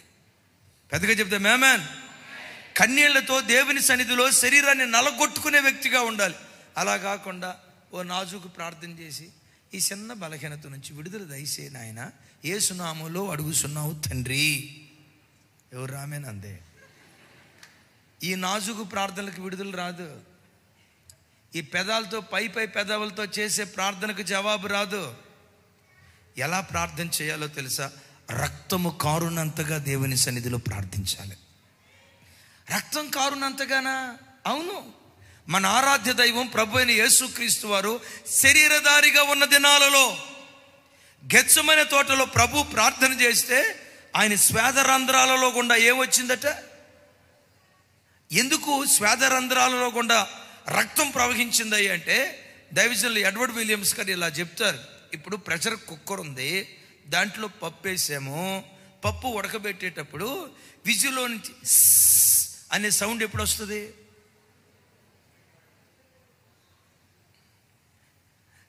సరే, మీకెడ తెలిసింది తమ్ముడా? తప్పదులే, హైదరాబాద్ వాళ్ళు కదా, తప్పదు. 2 ఉద్యోగాలు చేసుకునేవాళ్ళు. అయినా తప్పే ఉంది, వంట చేస్తే తప్పే ఉంది, తప్పే లేదు. ఏరా ఫ్రాంక్లినో, వంట చేస్తున్నావా? చెయ్యాలా? కొత్త పెళ్ళి కొడుకాడు, చెయ్యాలి, తప్పే ఉంది. మన ఇంటి వాళ్ళకి మనం చేయకపోతే ఇంకెవరికి చేస్తాం? సరే, వదిలేసేయండి. ఆ ప్రెషర్ కుక్కర్లోంచి అనే సౌండ్ ఎప్పుడు వస్తుందో తెలుసా? ఆ కుక్కర్ లోపట టెంపరేచర్ ఎప్పుడైతే అధికమవుతుందో, ప్రెషర్ ఎప్పుడైతే ఎక్కువ అవుతుందో, ఆ ప్రెషర్ ఎక్కువైనప్పుడు అనే సౌండ్ వస్తుంది. ఒక వ్యక్తి అట హృదయపు లోతులో నుంచి తీవ్రమైన ఒత్తిడితో కాదు, తీవ్రమైన ఒత్తిడితో, తీవ్రమైన టెన్షన్తో, తీవ్రమైన ఆతృతతో ఒక వ్యక్తి ప్రార్థన చేస్తే అలాంటి వ్యక్తి శరీరములో నుండి స్వేదరంధ్రాల గుండా రక్తం బయట వస్తుందట. అంటే ప్రార్థన చేసేటప్పుడు నాజూకు ప్రార్థన కాదు, నాకెందుకు పరిశుద్ధత ఇవ్వయ్యా, నీలాంటి జీవితం నాకెందుకు ఇవ్వవయ్యా? యోసేపు బతికాడే, నేనెందుకు బ్రతకూడదయ్యా? ఎస్తేరు బ్రతికిందే, నేనెందుకు బ్రతకూడదయ్యా? బైబిల్లో ఎంతోమంది భక్తులు బ్రతికారు. సరే, మీరు దేవుడు, మీరు బ్రతికారు, రైట్. మీకు మాత్రమే అది సాధ్యం కాలేదు. అలా భక్తిగా బ్రతికిన వాళ్ళు ఉన్నారు కదా. నేనెందుకు బ్రతకూడదని శరీరాన్ని నలగొట్టుకుంటూ పరలోక రాజ్యం కొరకై ఎవరైతే తీవ్రతతో ప్రార్థన చేస్తారో, ఆ రాజీ లేని భక్తి జీవితం చేసేవాడే పరలోక రాజ్యాన్ని స్వతంత్రించుకోగలుగుతాడు. చెప్దాం పెద్దగా ఆమేన్. పెద్దగా చెప్దాం ఆమేనని గట్టిగా హల్లెలూయా. యేసు ప్రభు వారు అంటారు కదా, ఎలా రాజీ లేని జీవితం జీవించాలి, పాపం విషయంలో క్రైస్తవుడు ఎలా పోరాడాలి. ప్రభు తీసుకెళ్ళిన స్థాయి ఏంటో తెలుసా? నీ కుడి చేయి నిన్ను అభ్యంతర పరిస్తే, కొంతమంది బ్రదర్స్ చేయి ఉంటుంది, పెట్టామని కొట్టే చేయి, ఇంట్లో భార్యని పెట్టామని కొట్టే చేయి. ప్రభా, నా భార్యను కొట్టకుండా నా చెయ్యిని కాపాడుకునే కృపద ఇసేయి నాయన అని ప్రార్థన చేయమనలా. ఏమన్నాడు ప్రభు? నీ కుడి చెయ్యి అభ్యంతర పరిస్తే తీసేయి. ఎవరిని? భార్యనా? ఎవరిని? పదే ఆ బలహీనురాలు నీ జీవితంలో, నీ శరీరంలో సగభాగం ఆ బలహీనురాలను కొట్టడానికి పదే చెయ్యెత్తుతున్నావే, ఆ చెయ్యి తీసేయి అన్నాడు. నేనంట, ఆ చెయ్యి తీసేయాలంటే ఒకడికి ఎంత తెగింపు ఉండాలా? సోమనా, ఎంత తెగింపు ఉండాలా? నీ కుడికను నేను అభ్యంతరపరిస్తే దాన్ని పెరిగే. ఇది ఎవరు చేయగలరు తెలుసా? అట్లాగని అట్లా చేయమని కాదు, అట్లా చేస్తే వచ్చే ఆదివారం అంతా గుడ్డోళ్ళు అయిపోతారు. దాని అర్థం ఏంటో తెలుసా? ఏ విధం చేతనైనా నాకు పరలోక స్వాస్థ్యం కావాలి, ప్రభుతో యుగాయుగాలు బ్రతకాలి, జీవితకాలం యుగాయుగాలు నా ప్రభుతో కూడా బ్రతకాలి, ఆయన ముఖ దర్శనం చేయాలని ఏ గుండెల్లో ఆ బర్నింగ్ సెన్సేషన్ ఉంటుందో వాడు పాపంతో రాజీ పడడు, లోకస్తులతో రాజీ పడడు, అపవిత్రతతో రాజీ పడడు. ఒక రాజీ లేని క్రైస్తవ జీవితం ప్రభు కొరకు జీవించే భాగ్యం దేవుడిచ్చునుగాక. రాజీ లేని జీవితం యేసయ్య చేశారా లేదా? రాజీ పడని జీవితం చేశారు కాబట్టి పరలోకంలో మహోన్నతుని కుడిపార్శ్వన సింహాసనమందు ఆయన ఆసీనుడై ఉన్నారు. యేసయ్య ఆశ ఏంటో తెలుసా?